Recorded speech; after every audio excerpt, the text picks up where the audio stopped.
खान साहब चाहते हैं कि पाकिस्तान बचे, और फिर ये जो 9 मई 2023 और 26 नवंबर 2024 का मसला है, ये पाकिस्तान के अंदर बहुत अहम है।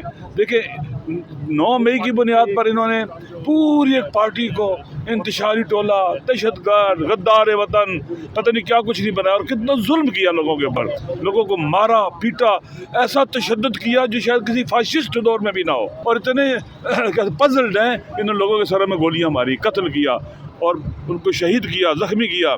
लिहाजा ये बात सबके सामने आ जानी चाहिए कि इन लोगों का हौसला ख़त्म हो चुका हुआ है, तहम्मुल बर्दाश्त ख़त्म हो चुकी है। अपने वतन के बेटों को गोलियां मारते हैं, ज़ख्मी करते हैं, उनसे बात नहीं कर सकते। अल्लामा साहब कैसे हैं? पहले तो आप ये बताइएगा। ठीक है अल्लामा साहब, आज खान साहब से आपकी बड़ी लंबे अरसे के बाद मुलाकात है मुज़ाकरात को लेके। आज खान साहब ने वो जो मुज़ाकरात के अंदर जो वो तूल आ गया था, उसके बारे में भी कोई बात की है कि ये गैर संजीदा हुकूमत की तरफ से ये रवैया है कि आपके साथ जो मुज़ाकरात हैं वो तूल पकड़ गए? देखिए, खान साहब ने हुकूमत को वे आउट दिया है, क्योंकि ये ओवर बर्डन हो चुके हुए हैं 24-25 करोड़ आवाम के बहरानी मुल्क में, जहाँ सियासी उन्होंने बहरान खड़ा किया हुआ है, माशी समाजी अमन अमान का बहरान खड़ा किया हुआ है, खित्ते में तहव्वुलात जो चेंजिंग आ रही है उसके अंदर ये बिल्कुल इररेलेवेंट हैं, ये बोझ नहीं उठा पा रहे, और कहीं मुल्क को खुदा न खासा तो बहुत बर्बाद ना कर दे। लिहाजा खान साहब ने एक फुर्सत दी है, मौका दिया, वे आउट दिया है कि मुज़ाकरात हों, और मुज़ाकरात के ज़रिए चूँकि इल्लीगल लेजिटिमेट हुकूमत है और यहाँ से निकले जाएँ। लिहाजा खान साहब चाहते हैं कि पाकिस्तान बचे। दुनिया के अंदर जो तब्दीलियाँ आ रही हैं गहरे असरात पाकिस्तान के ऊपर हैं, और पाकिस्तान अपनी माशी वाबस्तगी का शिकार हो गया है, माशी इस्तिक़लाल खो बैठा है। जब कोई भी मुल्क माशी तौर पर वाबस्ता हो जाए तो कभी भी अपने नेशनल इंटरेस्ट है, नेशनल सिक्योरिटी उनकी हिफाजत नहीं कर सकता, और बावकार और बाइज़्ज़त मुल्क नहीं रहता। लिहाजा उन्हें सख्त फिक्र है पाकिस्तान की दुबाई बर्बादी की। इस बुनियाद पर खान साहब ने मुज़ाकरात की बात की है। और फिर ये जो 9 मई 2023 और 26 नवंबर 2024 का मसला है, ये पाकिस्तान के अंदर बहुत अहम है।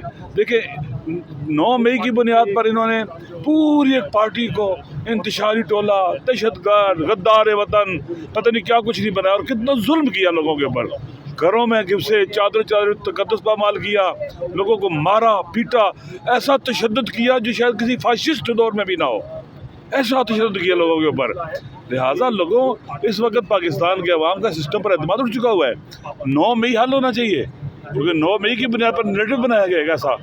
इसको पाकिस्तान को अगर सही रास्ते पर चलना है, आगे बढ़ना है, तो 9 मई से निकलना होगा हमें, और 9 मई से जुडिशल कमीशन निकाल सकता है। फिर 26 नवंबर का जो मैसेकर हुआ है, ये बहुत अहम है, बहुत ख़तरनाक है। ये इतने बौखलाए हुए हैं, इतने डरे हुए हैं, सहमे हुए हैं, और इतने पजल्ड हैं, इन लोगों के सर में गोलियां मारी, कत्ल किया और उनको शहीद किया, ज़ख्मी किया। लिहाजा ये बात सबके सामने आ जानी चाहिए कि इन लोगों का हौसला ख़त्म हो चुका हुआ है, तहम्मुल बर्दाश्त ख़त्म हो चुकी है। अपने वतन के बेटों को गोलियां मारते हैं, ज़ख्मी करते हैं, उनसे बात नहीं कर सकते। अभी कराची में आपने देखो क्या किया, PTI की पीपल पार्टी की फाशिस्ट हुकूमत जो कराची के अंदर है, इन्होंने लोगों के सर में गोलियां मारी है, धरना दे रहे थे, पुरअमन थे, उनको गोलियां मारे, ज़ख्मी भी किया है। लिहाजा इस सिस्टम को इन नाअहल लोगों के हाथों से निकालने के लिए बेहतरीन तरीकाकार मुज़ाकरात है। सर ये भी बताइएगा, मुज़ाकरात आपके हो रहे हैं, 2 नशिस्तें आपकी मुज़ाकरात की हो गई हैं, तीसरी नशिस्त में आपकी जो शर्त थी मुलाकात वो आज हो गई है। आपको क्या नज़र आ रहा है जो हुकूमती अरकान हैं कितने संजीदा हैं इन मुज़ाकरात को, और अगर ये मुज़ाकरात हो रहे हैं तो इसके पीछे बैक के ऊपर हाथ है हुकूमत के पास, इतना मैंडेट है? देखिए, पहली बात यह है कि जो इनको ले के आया ना, वो भी जानते हैं कि इनकी ये फेलियर का शिकार हो गए हैं, और मैं बहुत दफ़ा कह चुका हूँ कि फेलियर को रीइंफोर्स करना बहुत बड़ी सर्जी गलती होती है। ये बोझ है, ये उनकी बदनामी का भी बायस बन रहे हैं, डिलीवर नहीं कर पा रहे, दुरुस्त है। लिहाजा ये इन लोगों से बिलाखिर कोई रास्ता तो होना चाहिए ना, कि ये इनको बताया जाए भी अब काफ़ी इनफ इज़ इनफ, और अपनी इज़्ज़त, इदारे की इज़्ज़त बचानी चाहिए, उन्हें पाकिस्तान को भी बचाना चाहिए। लिहाजा मेरे ख्याल में उनका इनपुट अगर इनका साथ न हो तो चल ही नहीं सकते, हालांकि ये गलत है। सियासतदानों को आगे बढ़ना चाहिए, सियासतदानों ने मुल्क को बचाना है, चलाना है, बनाया है। सियासतदान अपने जान पैदा करें, ताकत पैदा करें, विल पैदा करें, और मुल्क को इस बुरान से निकालें, ताकि कोई भी इलीगली और इलिजिटिमेटली इंक्रोचमेंट करके सियासी ताकत को अपने हाथ में न ले सके। सर आपने कहा था कि माजी में जो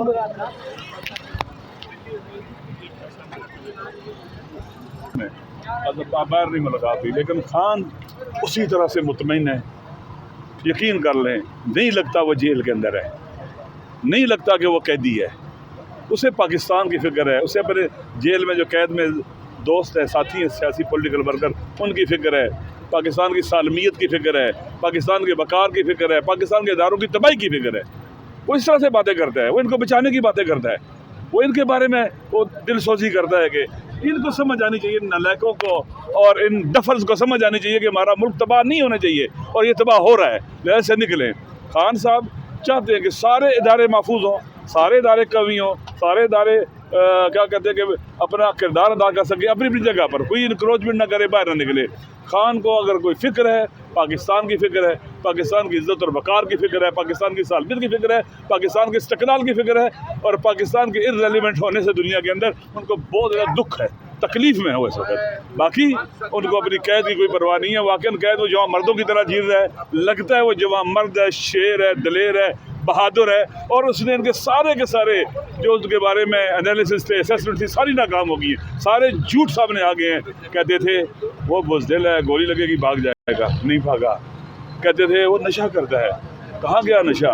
کتنا جھوٹ بولتے تھے. کریکٹر اسیسینیشن، پاکستان کے عوام کو جان لینا چاہیے کہ اس ملک کے اندر ہمیشہ کریکٹر اسیسینیشن ہوتی ہے، اور وہ کرتے ہیں، ناکام ہو گئے. وہ کہتے تھے ایک رات جیل میں نہیں گزار سکے گا.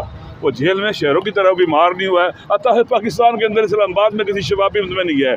الحمدللہ وہ موجود ہے اور فٹ ہے، صحت مند ہے، اور لگتا یہ ہے کہ 70-72 سال کا نہیں ہے، وہ 50-55 سال کا ہے. سر کل ایک اہم فیصلہ آئے گا، اس کے لیے آپ یہ بتائیے گا کہ کیا مذاکرات ڈیڈ لاکھ کا شکار ہو سکتے ہیں؟ دیکھیں اس فیصلے کا آپ کی دیکھیں یہ فیصلہ آپ دعا کریں کہ عدل ہو اس فیصلے کے اندر، ظلم نہ ہو، کیونکہ عدلیہ اپنا وقار کھو بیٹھی ہے. اور یہ جو فیصلہ کرے گی کہ ایسے کیس کے اندر جسے خود پروسیکیوشن کہہ رہا ہے کہ ان کو کوئی بینیفٹ نہیں ہے، جن کے خلاف کیس ہے، تو پوری دنیا میں رسوا ہوں گے. یہ پوری دنیا میں پاکستان کا نظام ہے عدل اور برباد ہوگا، رسوا ہوگا. کہ بھیا یہ اپنے پاؤں پر کلاڑی ماریں گے، اس شاخ کو کاٹیں گے جس میں یہ بیٹھے ہوئے ہیں.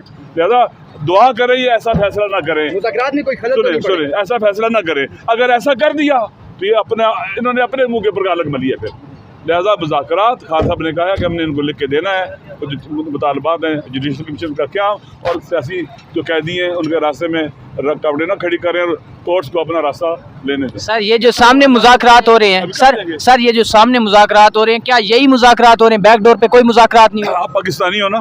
جی الحمدللہ. پاکستان کے اندر آپ کو پتہ ہے کہ پاور کن کے ہاتھ میں ہوتی ہے. وہ تو سر آپ کیا کہتے ہو کہ کیا وہ ارریلیونٹ ہو سکتے ہیں مذاکرات کے اندر؟ لا تعلق ہو سکتے ہیں مذاکرات کے اندر؟ بیک ڈور پہ تو نہیں ہے. سنو نا، بیک ڈور میں تو لا تعلق ہو سکتے ہیں مذاکرات سے، ارریلیونٹ ہو سکتے ہیں مذاکرات سے؟ نہیں ہو سکتے. ان کے بغیر یہ سانس بھی نہیں لے سکتے. بالآخر اچھی بات ہے کہ جن کے پاس پاور ہے ملک کو اس بحران سے نکالنے کے لیے ان کو اپنا انپٹ ڈالنا چاہیے وہاں پر، تاکہ چیزیں آگے بڑھیں. اور سیاستدانوں کی عزت ہونی چاہیے، سیاستدانوں کا امیج بہتر ہونا چاہیے. اور بس کافی ہو گیا، پاکستان کو اور سزا نہ دی جائے. بس یار.